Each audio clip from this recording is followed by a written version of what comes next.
while they're feeding recruits in, they don't want to go for a mass mobilisation. It tempts fate. It could lead to widespread instability across Russia. That is the high risk.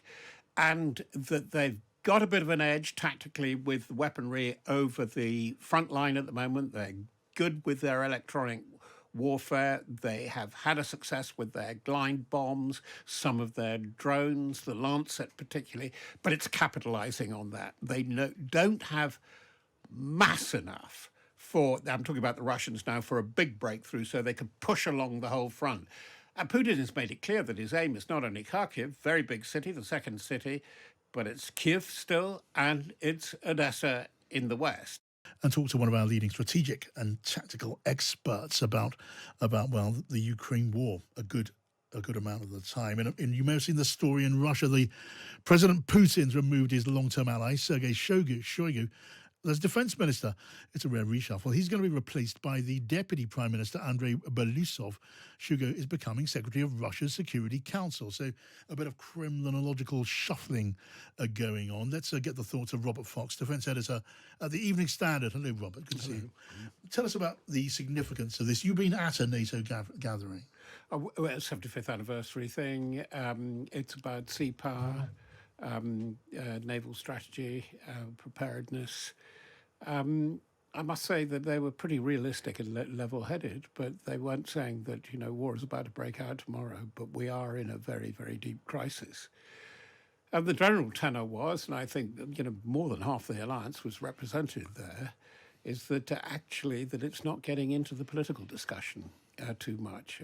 I would say probably the exception may be Emmanuel Macron, some of the leaders of the Nordic countries at their own end. I mean, so who are you excluding from this? But Italy, Greece, Turkey know that they're in a confrontational situation that could lead to conflict. And the real worry is that if things really collapse with a catastrophic defeat, albeit of a tactical and local nature in Ukraine, it could lead to even worse. And are we ready? And my conclusion, because they didn't actually say so, but my inference from what they said was absolutely not. Right. And the thinking being that if Ukraine collapsed, then Vladimir Putin is not going to be content to stop there. No. He's going to be pushing at the eastern NATO border. And what about this reshuffling in the Kremlin? Because Vladimir Putin's put in place a new defense minister. Partly it's said, isn't it, on the grounds that he wants more innovation. What does that mean? Are we talking about, is that a signal then of a longer war? Very definitely, it's a signal of a longer war. Belousov, no military background, had taken care, though, of veterans' affairs, and I think that's a very important part of it. But he's an industry man, but above all, he's a digital man. And what they're doing is getting things in shape for a long, long war. That is a war of years. Because while they're feeding recruits in, they don't want to go for a mass mobilisation. It tempts fate. It could lead to widespread instability across Russia. That is the high risk.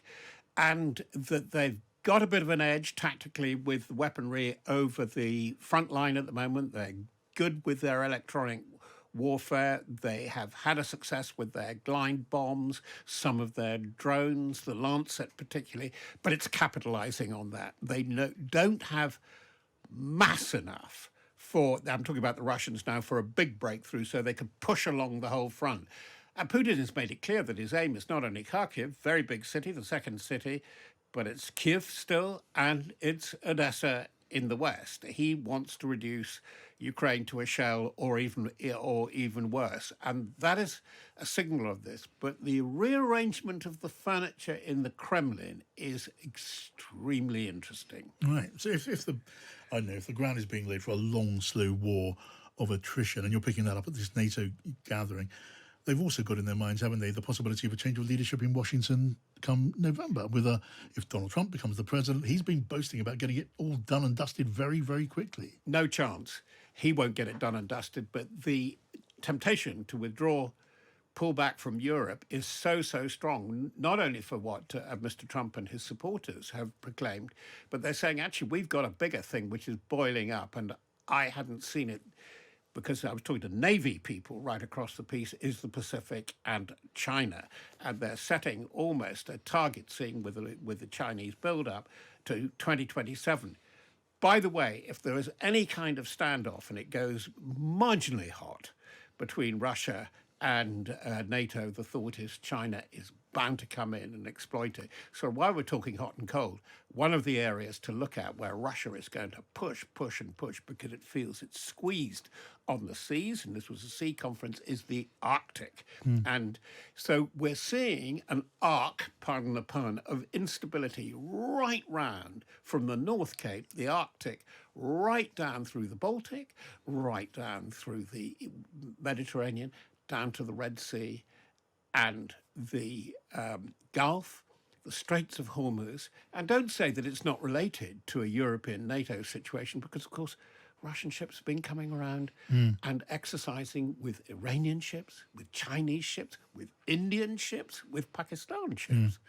So it's looking a big stew at the moment. And when you say no chance of a Trump presidency wrapping things up in the way that he says he's capable of doing, why do you say that? Because yes, Congress has passed this $60 billion package of aid to Ukraine, which is no doubt very, very useful.